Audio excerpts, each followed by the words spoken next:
Hello friends, आप देख रहे हैं MKSM स्टडी। आज के इस वीडियो में हम रेखीय समीकरण को हल करना सीखेंगे। आज के इस वीडियो में हमने 3 सवाल लिए हैं। तीनों के तीनों सवाल अलग अलग प्रकार से हैं। तो इस वीडियो को देखने के बाद आपको रेखीय समीकरण हल करना एकदम बेसिक से आ जाएगा। तो आज के इस वीडियो में हम एकदम बेसिक से सीखेंगे कि रेखीय समीकरण को किस प्रकार से हल किया जाता है। यदि हम रेखीय समीकरण को हल करने की बात करें तो सबसे पहले क्या किया जाता है कि जो पक्ष होते हैं वह 2 पक्ष होते हैं। जो दायां पक्ष है दाएं हाथ की ओर होता है और जो बायां पक्ष है बाएं हाथ की ओर होता है। यदि कोई सवाल हमें इस प्रकार से दिया है तो जहां भी कोष्टक है पहले हम उसका गुणा करवा देते हैं और फिर इसके बाद इसका पक्षांतर करते हैं। अब पक्षांतर समझना बहुत ज़रूरी है, तो सबसे पहले हम पक्षांतर को समझेंगे और इसके बाद इस सवाल को बनाएंगे। तो देखिएगा, पक्षांतर में 2 पक्ष होते हैं। पहला पक्ष होता है दाएं हाथ की ओर, इसे दायां पक्ष, और जो बाएं हाथ की ओर होता है इसे बायां पक्ष कहते हैं। यदि कोई राशि बाएं पक्ष में प्लस में है और दाएं पक्ष में आएगी तो माइनस में हो जाएगी, और यदि माइनस में है तो प्लस में हो जाएगी, और गुणा में है यदि वह तो भाग में हो जाएगी, और यदि भाग में है तो वह गुणा में हो जाती है। एक एक हमने इसका प्रयोग लिया है, तो इससे समझ लेते हैं कि किस प्रकार से पक्षांतर किया जाता है। पहला जो सवाल है x + 3 = 5 दिया है। 3 का पक्षांतर हम करेंगे, दाएं पक्ष में ले जाएंगे तो यहाँ पर 3 प्लस में है, उस तरफ माइनस में हो जाएगा। तो x = 5 - 3, और x का मान निकल के आएगा 5 में से 3 घटेगा 2। जब माइनस वाली संख्या दूसरे पक्ष में जाती है तो प्लस में हो जाती है। तो y - 4 = 12 दिया है। तो y बराबर जो आएगा उसको हम लिख सकते हैं 12। 4 का पक्षांतर करेंगे, यहाँ 4 माइनस में है, उस पक्ष में जाएगा तो प्लस में हो जाएगा। तो y का मान निकल के आएगा 12 + 4 यानी कि 16। तो इस प्रकार से y का मान निकल के आया 16। अब देखिएगा, यदि कोई राशि हमें गुणा में दी है तो दूसरे पक्ष में वह भाग में हो जाती है। तो यहाँ 3x = 18 दिया है। तो हम इसको कैसे बनाएंगे, यहाँ पर देखिएगा x और 3 के बीच में कोई चिन्ह नहीं लगा है, तो इन दोनों के बीच में गुणा का चिन्ह छिपा होता है। यदि चर और अचर राशियाँ दोनों पास पास हैं तो उनके बीच में गुणा का चिन्ह होता है। तो जब यह 3 इस वाले पक्ष में आएगा तो गुणा से भाग में हो जाएगा। तो x का मान निकल के आएगा, 3 का भाग लगाएंगे 18 में, 3 × 18, तो x बराबर आया वह आया 6। यदि कोई राशि भाग में है, जैसे कि x/4 लिखा है, बराबर दिया है 20, तो वह भाग से दूसरे पक्ष में जाएगी तो गुणा में हो जाएगी। तो देखिएगा, 4 का हम गुणा करेंगे 20 में, तो 4 का गुणा 20 में जब करेंगे तो 20 × 4 = 80 होगा। तो x की जो है वैल्यू निकल के आई वह आई है 80। तो यदि हम पक्षांतर को समझ लेते हैं तो रेखीय समीकरण को बनाना एकदम बेसिक होता है। तो देखिएगा, जो पहला सवाल दिया है वह है x + 2 कोष्टक x - 2 + 3x = 35।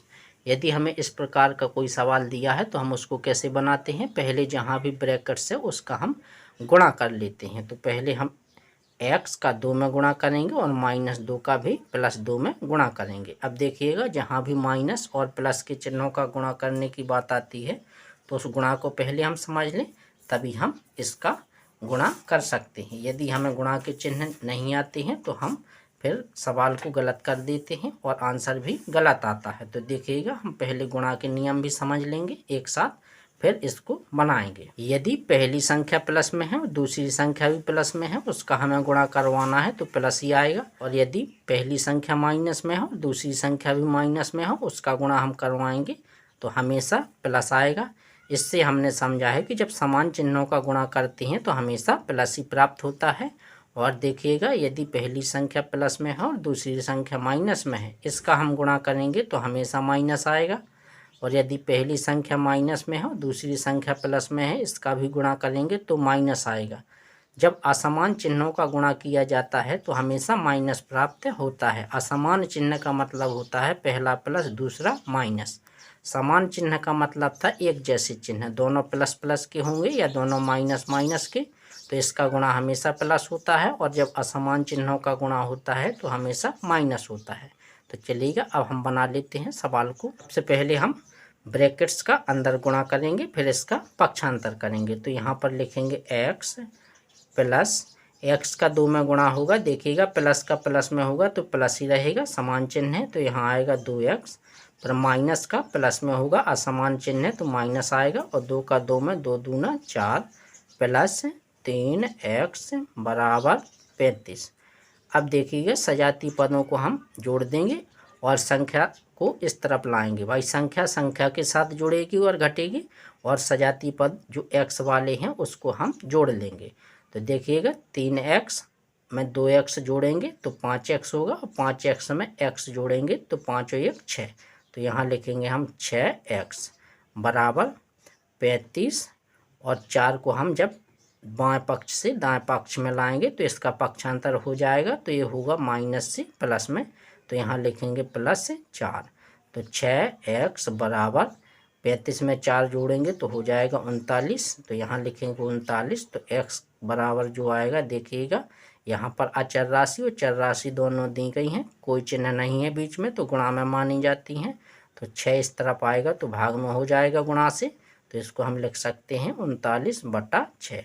अब काट देंगे इसको, 3 से इसको काट देंगे तो 3 दूना होता है 6, और 3 से काटेंगे तो 3 एकम 3 और 3 तिरका 9।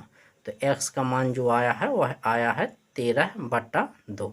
तो इस प्रकार से हम मान निकालते हैं। यदि हमें दशमलव में मान निकालना है तो हम भाग दे लेंगे, ठीक है। 13 में भाग लगा देते हम 2 से।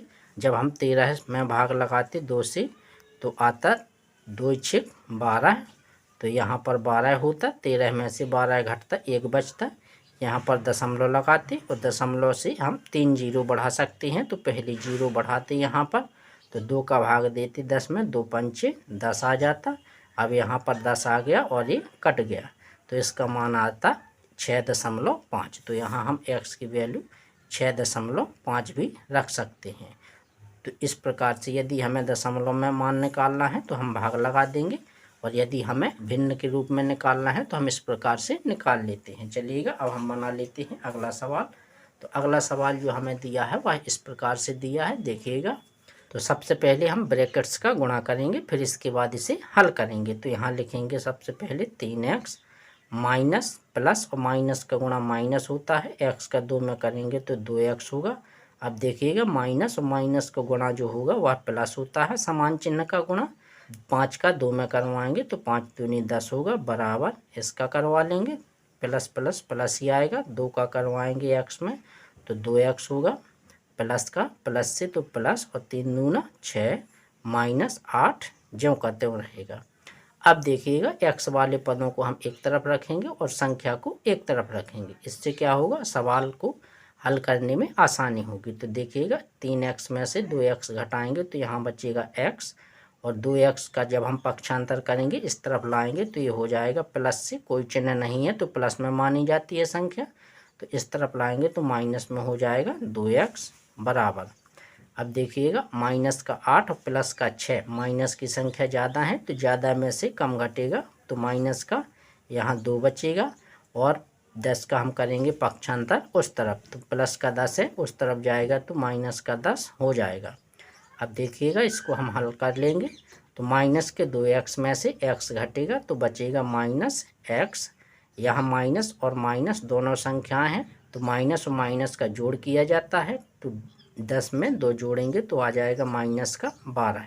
तो माइनस से माइनस हम हटा देंगे तो x का मान जो निकल के आएगा वह आएगा 12 है। यदि आपको समझ में आ रहा है तो वीडियो को लाइक और चैनल को सब्सक्राइब जरूर कर दें। तो यह सवाल एकदम भिन्न के रूप में है, जिस प्रकार से हम भिन्न को हल करते हैं उसी प्रकार से दिया है। तो सबसे पहले हम इसको सही रूप में लिखेंगे। देखिएगा तो 2 का हम x में गुणा करवाएंगे तो ये हो जाएगा 2x, और बटा में 3 माइनस x का 1 में गुणा करवाएंगे तो हो जाएगा x बटा 3 बराबर 7।